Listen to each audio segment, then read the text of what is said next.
एक नाम आपके लिए बहुत बहुत मंगल करेगा, एक नाम भी मंगल करेगा। हमें तो बहुत विश्वास इस बात पर।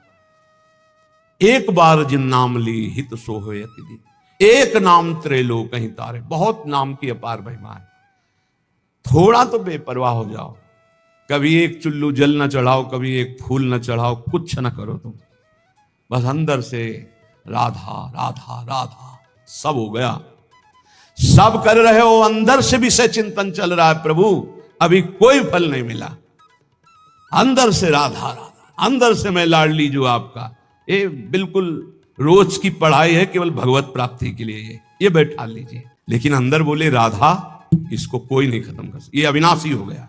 अंदर बोले कृष्ण, ये अविनाशी हो। एक कृष्ण नाम, एक राम नाम, एक राधा नाम, एक शिव नाम, एक भगवान नाम, ये तुम्हारे जीवन की धारा को परम प्रकाश में पहुंचा देगा।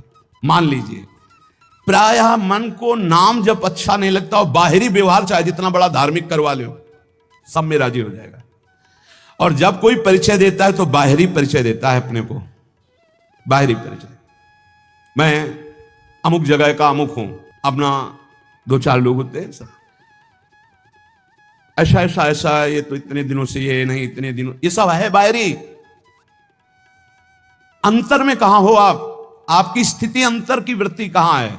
साधना बाहरी अंतर की वृत्ति को प्रकाशित करती। अंतर की वृत्ति में अगर आप नहीं हो तो बाहरी इन सबसे बहुत बड़े बड़े धोखा खा जाते हैं। इस बात से दूब का रस पीने वाले, वलकल की लंगोटी लगाने वाले, 60-60 हजार वर्ष समाधिस्थ रहने वाले दुर्वासा जी को लगा रानियों के बीच में रहने वाला है चक्रवर्ती राजा अम्बरीश, भला हमारी समानता क्या कर सकता है?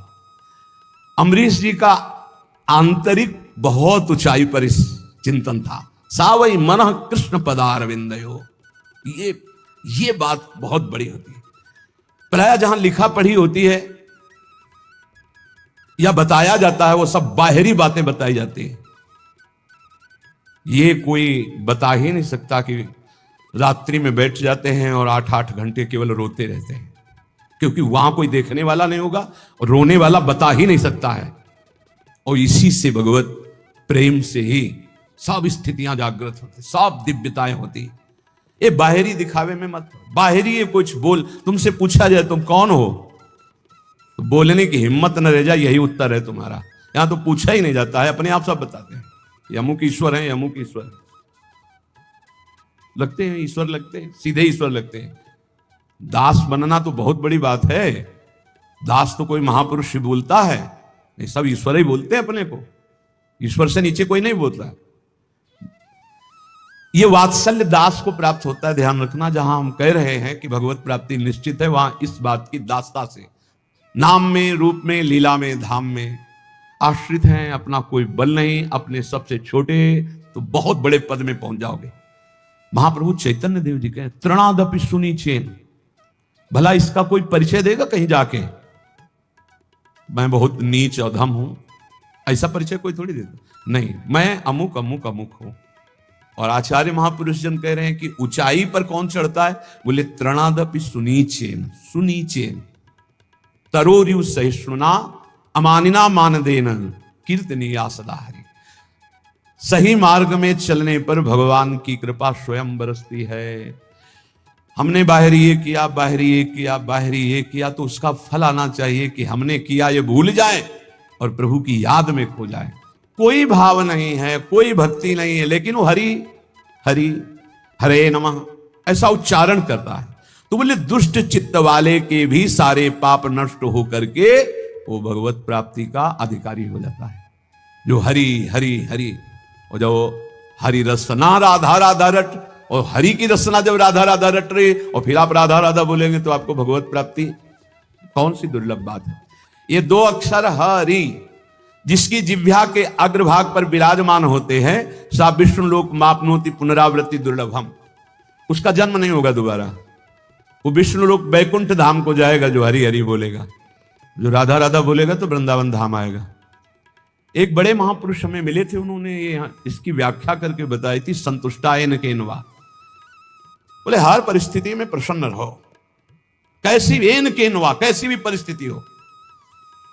भजन हो रहा है तो ठीक है, नहीं हो रहा है तो हमारे अंदर ये बात तो है कि मैं श्री जी का हूं, प्रभु का हूं, संतुष्टायेन कीनवा, मैं भगवद आश्रित हूं, मैं कोई साधारण नहीं हूं, भगवान का अंश हूं, भगवद आश्रित हूं। अब अहम बैठा हुआ है कि मैं अमुक हूं, ये गड़बड़ है।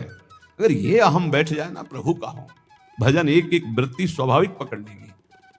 भगवत प्राप्ति स्पष्ट कह रहे हैं, जिव्याग्ये वसते यस्य हरिरित्यक्षरद्वयम्, जो हरिनाम जगत शिरोमणि, वंश बिना कबहू नहीं ले हो। हम तो श्री हरिवंश हरि, ये आधा हरिवंश का आधा नाम, ये त्रिभुवन को तारने की सामर्थ्य रखता है। जिव्याग्ये वसते यस्य हरिरित्यक्षरद्वयम् सा विष्णु लोकमवाप्नोति पुनरावृत्ति दुर्लभम। अब नहीं होगा उसका जन्म जिसकी जिव्या के अग्रभाग पर आ गया हरि हरि हरि हरि, ऐसा बोल दिया। जब हम भगवान नाम जपते हैं, भगवत मार्ग में चलते हैं, तो कभी कभी हमारे गुरुजन हमको दंड देते हैं बिना अपराध के भी। वो बहुत से भगवत प्राप्ति के बाधक भाव को मिटियामेट करने के लिए होता है।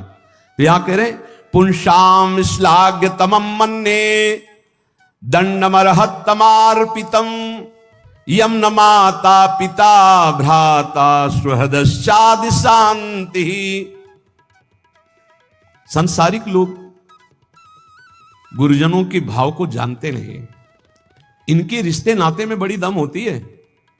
पुंसाम श्लाघ्य तमम मन्ने दंडमर्हत्तमार्पितम यम न माता पिता भ्राता सुहृदश्चादि शांति। कोई भी माता पिता सुहृद भाई बंधु उतना प्यार नहीं करता जितना गुरु प्यार करता है।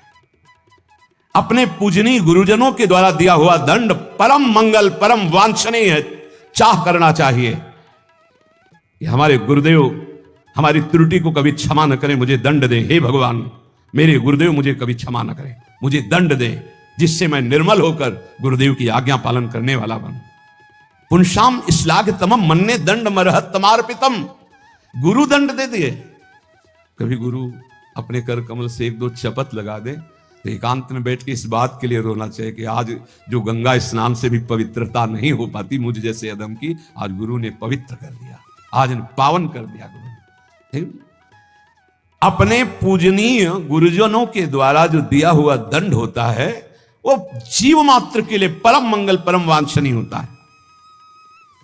माता पिता भाई सुहृद ये मोह से युक्त होकर प्यार करते हैं, गुरु प्रेमवश। एक बार उड़िया बाबा की शरीर सेवा में एक संत भगवान रहते थे, तो कोई त्रुटि हो जाती है, अपराध बन जाते हैं देहाभिमान के कारण कहीं ना कहीं। बाबा ने बुलाया और कहा, पहले आप सत्य बोलना, आपसे अपराध हुआ? उनका जी। तो दंड स्वीकार है, आज्ञा कीजिए। 3 वर्ष हमें मुंह मत दिखाना, कहीं भी हमारे सामने 3 वर्ष मत पढ़ना। अब जो रात दिन सेवा में रह रहे उनको 3 वर्ष के लिए तत्काल साष्टांग प्रणाम किया, निकल गए। जाकर के राम घाट की तरफ गंगा किनारे ऐसे रहने लगे, जो गंगा स्नान करने आते उन लोगों ने फिर झोपड़ी बना दी। कई दिन भिक्षा मांगने न जाते। महान, वो तो महापुरुष के समीप थे तो साधन पद्धति जानते ही थे, दिव्य साधना में संलग्न हो गए। तो एक बड़े महापुरुष वहां पास में रहते थे, तो लोगों ने बताया कि कोई बहुत उत्तम कोटि के साधक यहाँ तपस्या कर रहे हैं। नजदीक आए तो उन्होंने कहा, अरे आप तो उड़िया बाबा की सेवा में रहते थे, आप उनका अपराध बन गया। तो गुरुदेव पर रो पड़े चिल्ला के। तो उनका सुनते हैं तुम कई दिन भिक्षा मांगने नहीं, बोले कुछ अच्छा नहीं लगता, जीना अच्छा नहीं। सच्ची मानिए, इष्ट प्रेमी या गुरु प्रेमी को रात दिन चैन नहीं होती। जो मैं ऐसा जानती प्रीति किए दुख होए, नगर ढिंडोरा पीटती। मीरा जी कहती है जी प्रीति न करियो को। रात दिन यहां एक ही होता है, कब रात है कब दिन, कब रात है कब दिन है कुछ पता नहीं, कुछ रात दिवस का ऐसे ये ऐसा होता है। वो आए बाबा के पास और कहा, बाबा संतों का हृदय इतना निर्मल होता है कि माखन से भी कोमल बताया गया। ये क्या तरीका है आपका? आप अपने अंग सेवी को इतनी दूर 3 वर्ष के लिए कर दिया, उसका जीना मुश्किल है, कई दिन भोजन नहीं पा रहे। बाबा ने कहा, उनकी चर्चा बंद करके कोई और चर्चा करो। अगर आप हमसे प्रीता रखते हो तो हमारी आज्ञा का पालन करो। वो संत लौट कर गए, बोले भाई पता नहीं क्या अपराध है आपका कि हमको तो साफ मना कर दिया कि आपकी चर्चा ही ना करें। अब और भी 3 वर्ष बाद जब आए, बाबा के चरणों में रो के गिरे। तो बाबा ने कहा काम हो गया? उनका हाँ प्रभु। बोले ये जो 3 जन्म में भी नहीं होता वो 3 साल में हो गया। गुरुजनों के द्वारा दिया हुआ दंड विधान जीव मात्र के लिए अत्यंत वांछनीय, परम मंगलमय। बस मान ले, सच्ची मान लेना, सच्ची। माता पिता, सुहृद, भाई, रिश्ते नाते मोह के वशीभूत है, और गुरु प्रेम पूर्वक। बस ये बहुत कठिन है, बहुत कठिन है। अंदर की अगर सुई जरा भी शरणागति से हिली, बस वही परिचय देखा जाता है और कुछ नहीं। पतन तो तुम्हारा होने नहीं देंगे, चाहे तुम गाली दो, चाहे लाख कोस दूर जाओ। इतने बड़े हाथ है अजान बाहु भगवान के कि पतन तो तुम्हारा होने नहीं देंगे। वचन की शरणागत सही, झूठी शरणागति सही। जो कोई भक्ति करे कपट से उसको भी अपनाऊं, साम दाम और दंड भेद से सीधे रास्ते लाऊं, नकली से बनाऊं असली। यही तो मेरे मन में ठनी भगत मेरे मुकुटमणि। पर जो स्वाद आना था उसमें समय लग जाएगा, स्वाद पूर्वक। यहां कह रहे हैं कि अपने गुरुजनों के द्वारा दिया हुआ दंड वांछनीय है, चाह करना चाहिए कि सदगुरु हमें कभी माफ ना करें, हमें सदैव दंड दें। जो दंड विधान हमें भगवत साक्षात्कार कर पक्का। अगस्त्य जी ने सुतीक्ष्ण जी को जब सियाराम जी के साथ आए थे गुरुदेव के पास, इसलिए अपने गुरुजनों के द्वारा दिया हुआ जो दंड विधान है उसे आदर के साथ स्वीकार करना चाहिए, क्योंकि वो हमें अहंकार से दूर करके ज्ञान नेत्र प्रदान करने वाला दंड विधान बनता है। गुरुजनों के द्वारा दिया हुआ दंड विधान ये अमृत के समान समान। एक दिन पद दोहा गा रहे थे हरिराम व्यास जी की, तो उसमें था कि लोक की बड़ाई कुकर की सिबान, और बैर प्यार किए मुख चाटी है, बैर किए तनहानी, और रसिकों की गारी भली। दोनों में था कि अगर संसारी आदमी बड़ाई करे तो उससे अच्छा मत समझना, और अगर गुरुजन रसिक जन कड़ुए वचन बोल के डांट दे तो नाच पड़ना जरूर परम मंगल हो गया। मृषावादम परिहरेत कुर्यात प्रियमयाचितः, न च कामान संरंभान द्वेषात् धर्म मुत्सृजेत। यदि नाम जप करना है निरंतर तो झूठ बोलना छोड़ दो। झूठ बोलने वाले की जबान पे नाम जप निरंतरता में नहीं आता, पकड़ो। मृषावादम परिहरेत, झूठा बोलना बंद करो। माला है, नाम जप कर रहे हो, सत्य बोलो। झूठ बोलने से क्या लाभ मिलेगा? भगवान नाम में चल रहे हो, भगवत मार्ग में चल रहे हो। और देखो व्यापारादि में भी झूठ बोलने की जरूरत नहीं। जिनको लगता है बिना झूठ बोले व्यापार नहीं चलता, वो कमजोर हृदय के हैं। सब कोई जानता है मुनाफे के लिए व्यापार किया जाता है। अपनी सामान का मुनाफा जोड़कर बोल दीजिए, झूठ बोलने की जरूरत नहीं। अरे बहुत झूठ बोलते हैं। एक गमछा है खरीदने के लिए, जिससे गए तो 130 रुपया, नहीं थोड़ा कम कर दो।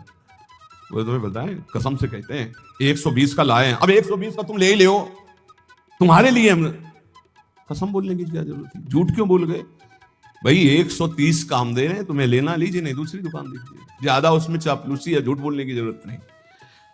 मृषावादम परिहरेत, यदि आप व्यापारी हैं या गृहस्थी में कोई भी कार्य बोले बिना झूठ बोले काम नहीं चलेगा। ऐसा तो हमें शास्त्रों में कहीं नहीं मिला कि कोई व्यापार कोई ऐसा कार्य की झूठ हो। हाँ, एक जगह जरूर झूठ बोल देना चाहिए। यदि किसी के प्राण बच रहे हैं, सर्वस्व का नाश बच रहा है, जरूर झूठ बोल दो, उसके प्राण बचा लो। वो झूठ तुम्हें सत्य का लाभ प्रदान करेगा। अपने स्वार्थ के लिए झूठ मत बोलो। और कम से कम भजन करने वाले तो झूठ से थोड़ा बचने की थोड़ा इसलिए कह रहे हैं कि पूरा हरिश्चंद्र बनना तो बहुत ही कठिन है, क्योंकि मोबाइल का समय है। अब झूठ ना बुलवावे तो इसकी महिमा क्या है? झूठ तो बुलवा ही देता है। बहुत झूठ पकड़ा जाता है झूठ। वो जहां मोबाइल तो आजकल तो हेलो ही बोलते हैं सब, बोले राधे राधे राधे राधे। कहाँ हो? बाजार में है इस समय, बगले के फ्लैट में है, बाजार में है इस समय तो नहीं मिल सकते। बाजार झूठ बुलवाता है मोबाइल, बहुत झूठ बुलवाता है। वृंदावन में है, अपने घर में, कहाँ हो? इस समय तो आगरे में, आज तो नहीं मिल सकते, फिर आगे बताएंगे आप। अब क्या जाता है, झूठ बोल दिए। अरे भैया बेमतलब झूठ बोल रहे हो, नहीं असत्य संपातक पुंजा। और बता दें, झूठा मुंह मत रखना। यदि निरंतर नाम जप करना, चरणामृत पीने से झूठा नहीं होता। भगवत प्रसाद का किनका लेने से जूठा नहीं माना जाता। शेष कुछ भी जूठा मत रखना। कल हमको एक डॉक्टर साहब शिक्षा दे गए हैं कि आप शराब मांस आदि के लिए तो निषेध करते ही हैं, तमाकू और पान मसाला का भी निषेध कीजिए, क्योंकि इससे कैंसर हो जाता है। तो इसमें और दोष है कि जैसे आप अब जब चिंतन हुआ तब समझ में आया, मुख में रखोगे तो मंत्र नहीं जप पाओगे, फिर खूब अच्छे से कुल्ला करके जी भी करके आचमन करके फिर मंत्र, ऐसा कौन करता है। तो मसाला तो और तमाकू सुपारी खाने वाला निरंतर नाम जप नहीं कर सकता। इसलिए प्रार्थना इस पर भी कल से हमें शिक्षा मिली। भगवान विविध रूपों में आके शिक्षा देते और कह रहे थे कि हम डॉक्टर हैं मुख के। सैकड़ों ऐसे लोग जिनके मुख के कैंसर हो गए हैं, जो तमाकू, गुलमंजन, पान मसाला, तो ये भजन में भी खतरनाक है भाई। सिद्ध पुरुष हो तो हम प्रणाम करते हैं भाई, लेकिन साधक हो तो पान मसाला, तमाकू, ये चीजें बंद कर दो। अभी तक तो हम यही शराब मांस इसके लिए बोलते थे, वो कल बता गए, बोले बड़ी बुरी स्थिति कैंसर के मुख में हो रही है इसी से। तो झूठ बोलना छोड़ दो। पान मसाला तमाकू ये सब इस भजन के लिए बहुत बाधक वस्तुएं हैं। कुर्यात प्रिय मया चितः, कभी दूसरे का अप्रिय ना करे। अब यहां विचार करना है, दूसरा अपनी भावना से दुखी हो रहा है वो बात अलग है, हम कोई ऐसा अप्रिय कार्य, अप्रिय वचन, अप्रिय चेष्टा ना करें। न च कामान सरंभान द्वेषाधर्म मुत्सृजेत, कभी काम से पीड़ित होकर धर्म का त्याग न करें, कभी क्रोध से पीड़ित होकर धर्म का त्याग न करें, काम से पीड़ित होकर कभी दूसरे शरीरों का जो धर्म विरुद्ध है उनका सहवास न करे, क्रोध से पीड़ित होकर कभी पूज्य जनों को मारे पीटे ना, गाली गलौज न करे, उनका अपमान न करे, और द्वेष से कभी धर्म का त्याग न करे। द्वेष पूर्वक किसी का अहित, किसी का मंगल ना करे, तो निरंतर नाम चलने लगेगा। आप अभ्यास करो। तमाकू मसाला ना खाए, झूठ न बोले, पराई माता बहनों की तरफ काम दृष्टि से न देखे, या पराये शरीरों से काम भावना धर्म विरुद्ध न करे, क्रोध में आकर पूज्य जनों का अपमान न कर दे, कड़ुए वचन न बोल दे, द्वेष में आकर किसी का अहित न करे, तो नाम जब अभ्यास से बहुत जल्दी निरंतरता पकड़ लेता है। न पापे प्रतिपापः स्यात् साधुरेव सदा भवेत्, आत्मनैव हतः पापो यह पापम कर्तुमिच्छति। यदि तुम्हारे साथ कोई पापी आदमी पाप का बर्ताव कर दे, यदि तुम नाम जापक हो, तो उसके बदले में तुम पाप मत करना। ना उससे तुम बदला चाहना, ना भगवान से, ना किसी और के सहयोग से, और ना स्वयं से। ये भगवत प्राप्ति के लिए है। संसारी आदमी ऐसा नहीं करेगा, वो तो एक थप्पड़ का जवाब 2 थप्पड़ में देना चाहेगा, लेकिन भक्त का स्वभाव ऐसा नहीं। कह रहे यदि कोई पापी आदमी तुम्हारे साथ कोई भी गलत बर्ताव, तो हमारा कर्तव्य है कि हम भगवान से प्रार्थना करें, हे प्रभु इसकी बुद्धि शुद्ध कर दो। नाथ यदि इसकी बुद्धि शुद्ध हो जाए तो ये भी महात्मा हो जाएगा, प्रभु इसको दंड मत देना, ये बहुत भूल में है, इसकी भूल को मिटा दो हे नाथ, हम आपसे प्रार्थना करते हैं। इसका प्रभाव ये होगा कि भगवान आपसे बहुत प्रसन्न हो जाएंगे। उसका तो जो होगा वो उमा क्षमा सापौते भारी, वो दंड तो भोगेगा ही भोगेगा पक्का, पर आपने क्षमा कर दिया तो आपके लिए आपके इष्ट बहुत प्रसन्न हो जाएंगे आपसे। जो साधु स्वभाव है वो किसी भी भारी संकट में पड़कर भी पाप कर्म ना करे। जैसे एक प्रसंग आता है संकट का, सदन जी का, सदन कसाई बड़े महाभागवत थे। ये भगवान श्री जगन्नाथ जी के दर्शन करने जा रहे थे, महान अनुराग रस में डूबे हुए, 2-4 घरों से भिक्षा ले लेते हुए पाते हुए फिर तो संध्या समय था। एक घर में भजन करने से एक मुख में विशेष आकर्षण होता है, भागवती का आकर्षण होता है, जो एक आत्म सुख प्रदान करता है। लेकिन जो विषयजन होते हैं उनके लिए वो आकर्षण काम में भी बदल सकता है। तो उनको एक नवयुवती जो नववधू थी उस घर में, उसने देखा तो उसने कहा, बाबा यहीं पा लीजिए। उनका जैसी आपकी इच्छा। जब पाया तो कहा यहीं विश्राम कर लीजिए। कहां जाते हो? तो कहा जगन्नाथ जी के दर। तो सुबह चले जाना। अब यहां थोड़ी त्रुटि हो गई। बैरागी को सहसा किसी के घर में शयन करना निषेध है, या तो दरवाजे के बाहर, या देव मंदिर, या ग्राम के किनारे कोई वृक्ष, कोई ऐसा देवालय आदि। अन्यथा या तो कोई वैष्णव महाभागवत, फिर भी उसके बाहर उसकी सैयाओं पर ना सोए जो घर गृहस्थी की है। सहज सरल चित्त तो उसी घर में शयन कर गए। उनको होगा कोई कमरा ऐसे, और अन्य बड़े घर होते हैं। रात्रि जब हुई तो उनकी वही नौबधू आई, उसके पति थे, अभी नौबध हुई थी। उसने काम वेदना से पीड़ित होकर याचना की सदन से। सदन जी ने कहा कि तुम कैसी हो, तुम्हारे पति है फिर भी तुम ऐसी याचना करती हो।